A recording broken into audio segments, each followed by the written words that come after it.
Alright, so let's consider this the first official vlog, video vlog, blog. I just took off my glasses, so I got like these little indents on my nose.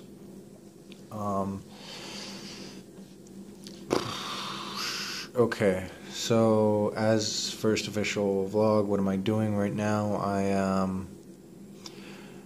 I've been reading Plato's The Republic very slowly, like a page, 2 pages, like I'll read 2 pages and then I'll like put it down and then I'll pick it up again and read another 2 pages and so on. The impression that I get is that maybe it wasn't intentional, but maybe Plato wrote The Republic, with his allegory of the cave in mind.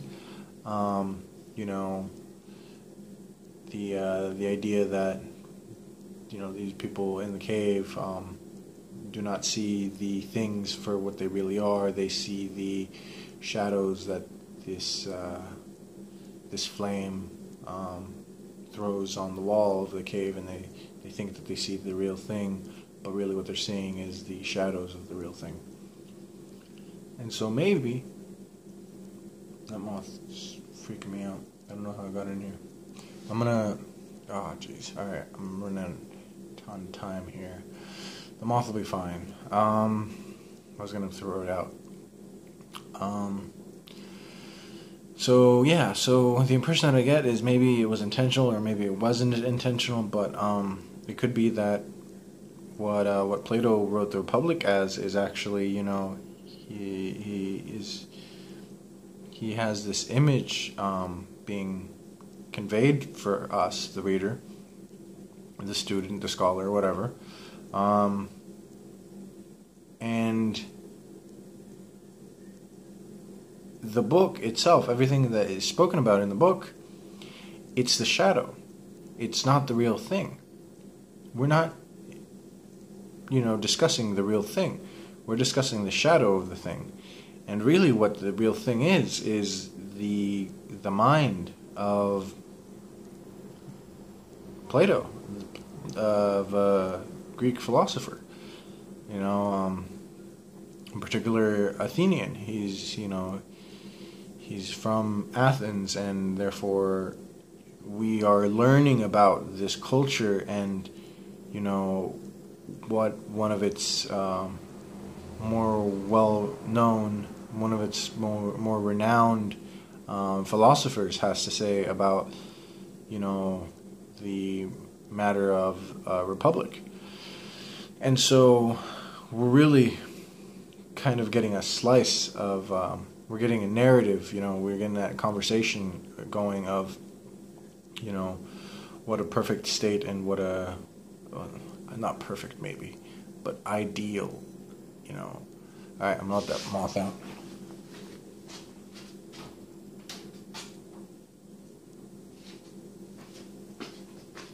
Never mind. The moth escaped. I thought it was just going to be as simple as opening the door and letting it fly out. I was wrong. Okay, so I just lost my train of thought. No, right. The concept seems like it's, he's trying to portray the ideal state and the ideal citizen in that state, and where everyone in the right place, and no one out of that position. I still am not sure where the reference to the philosopher king or the king philosopher, where it falls in the book. I'm only about halfway through, and I'm not very excited to read it since, I don't know if I've said this before. I think I might have, because it really irritated me. The censorship thing,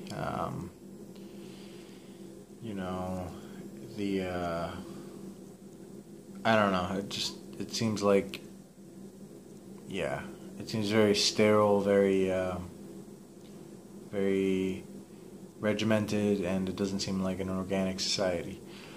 The last time I tried to record on here, it was telling me how much I had left, and it was like 5 minutes and something. And I think the reason was because I downloaded a bunch of videos from YouTube with the YouTube Red thing, which I'm trying to trial for, and I guess that took up a lot of space.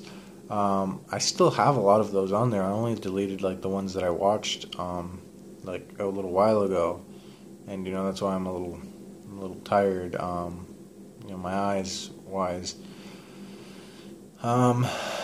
So yeah, so that's what I've been doing, and that's my thoughts on Plato, and I think it says more about him than it says about the world. And maybe I'm reaching there. Maybe I'm applying something where it doesn't belong, where it shouldn't be applied. But if his allegory of the cave is real, then if it's functional, then applying it in this situation seems like it leads us to something which makes a hell of a lot of sense. Right, so what else? I recently, tonight, just watched this video about the hypothesis of an ancient, I'm not sure if the term global civilization applies here, but a civilization which knew about the globe's geography and land masses and oceans and was able to map it. I don't know.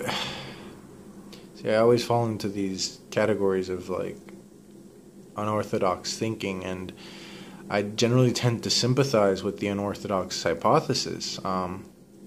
In this case, it's not in every case, but in this case, I'm skeptical, but I'm on the fence. I'm usually, if I'm skeptical, I'm on one side or the other, but or I'm convinced or I'm skeptical. I'm not so dividedly agnostic about it, with the aquatic ape hypothesis. I'm reserved. But I think there's a lot more evidence for it than there is for the, savanna ape monkey hypothesis. Sorry, no monkey ape hypothesis. So I feel like it's more convincing than savanna model of human evolution. So tonight, I watched that, and I don't know. I really don't. There seems to be some pretty convincing evidence, but I just don't feel like there's enough of a body of evidence for it to suggest that such a civilization did in fact exist. Of course, for us to prove that it existed, we would have to create an ice age in order for the oceans to recede, and thereby exposing the ruins of the ancient civilization, maybe singular, that preceded the ancient, Egyptians, Sumerians, maybe even Indians.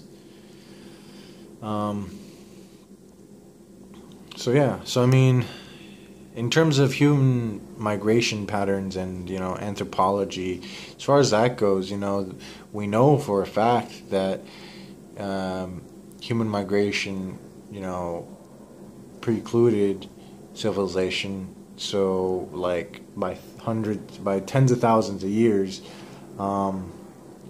and the oldest the oldest society or societies to to migrate, far from the home continent of Africa, were the Aborigine people of Australia, and they did so. We know before the Ice Age ended because there was a landmass there, and we also know that before the Ice Age ended,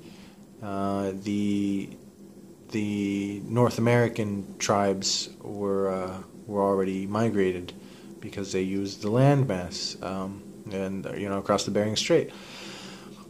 But for there to be a civilization that knows the map of the world, that's something else entirely. That's something. How do you explain maps before modern civilization accounting for Antarctica, or having lines of latitude? Is it latitude? No, it's longitude. Longitude. Right. And the main body of the video consisted of evidence based off of ancient Egypt, and I've already heard this even before that video. The Sphinx orientation and its design, and I hadn't heard the geological reasoning behind it, which is there's erosion lines on the limestone rock surrounding the structure, the monument, and that would suggest thousands of years of rainfall, erosion, and yeah, so there's that. I just feel like there should be more. There should be more. We have left such a huge footprint. There's like a geological layer of plastic junk and all these concrete cities and iron skyscrapers and stuff like that. Like I said, it would probably take us making an ice age, and global warming is just a catchphrase. It's climate change that's real, and climate change can swing the other way. We could inadvertently be triggering an ice age, in which case most of North America half of North America gets covered in ice. But then, what gets uncovered is the ruins of a civilization which we don't know enough about, potentially, if it existed. What else? Okay. I really don't know when this is going to cut off, so this is just going to end abruptly, and I'm not going to post like a part 2. I'll maybe vlog another one. I'll make a second vlog. But I'm not going to try to pick up on the same train of thought unless it happens to be like a really, interesting one for me.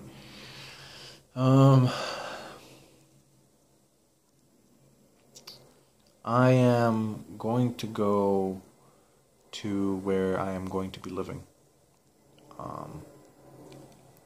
Where I plan to live, there's a saying in Spanish.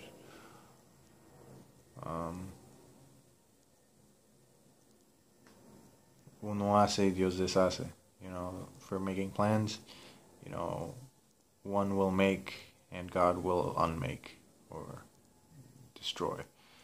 So I can make the plans, but we don't know if that's going to be how things work out.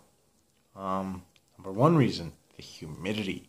Number 2 reason, heat. Number 3 reason, the animals, the insects, the scorpions, the mosquitoes, the ticks, the other bugs. But there's over 1,000 people living where I'm going to be living. So somehow they do it. Am I too good for it? Am I any lesser than they? and I don't think I'm any less or any more, so I should be capable of it, you know? I am more accustomed to it. Look, I'm wearing a sweater, and I feel comfortable, you know, covering myself with a blanket when I sleep at night. It feels nice, feels good. I feel comfortable sleeping on a bed, you know, not like a mesh screen thing, a mesh bed. So I'm gonna go. I'm gonna see. I mean, I already have the photographic memory of, you know, having gone and seen this when I was a boy. But I'm gonna go again and maybe do some things. Excuse me. That was unscripted. Right. So I'm gonna leave the day after tomorrow. The day after tomorrow I leave, if all goes well. I'm gonna go tomorrow and ask the station what time they depart, you know, where they go to. I ran out of data on my phone plan, so gonna have to do the whole Wi-Fi thing I was doing earlier. Oh yeah. I went to the dentist. Apparently fillings have to be changed about every 5 years. I didn't know that. Really annoying. I spent a lot more than 5 years without going. Mostly because of the stuff that Liz did to me completely derailed my life. Man, she'll argue she didn't do anything to me. Oh no, she didn't do anything. She never spoke ill about me. She never even... No. She's an angel.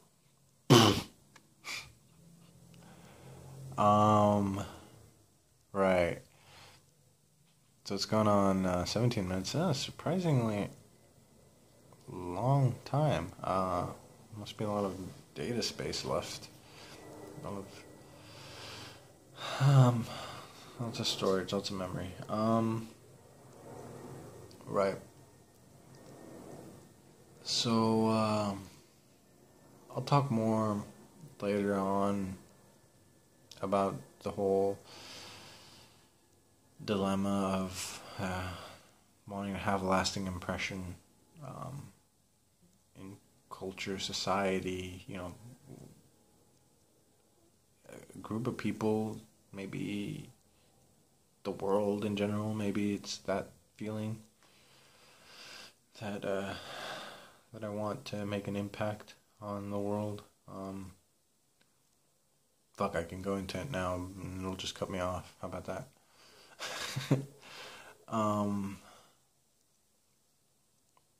Yeah. I don't know what my effect will be. People have children most of the time so that they could have a family, you know, someone to love and to pass on their traditions, their knowledge, their hopes and dreams, their perpetuate their culture and stuff. You know, it's not just to have kids just because that's what people do, but in a way it really is too. But yeah, but I don't want to have a child like that, because to project all that hope and dream stuff onto them, it's like trying to record on a blank slate, but you're not dealing with a blank slate. And so what you're trying to do is to overwrite that person's mind, and it's just, you know, there's got to be some sort of proper way to do it, but I sure as fuck don't know what that is, because every way that I can think of seems a little tyrannical and self-centered. And I would just want, if I had a child, I would want them to be their own person. I wouldn't want any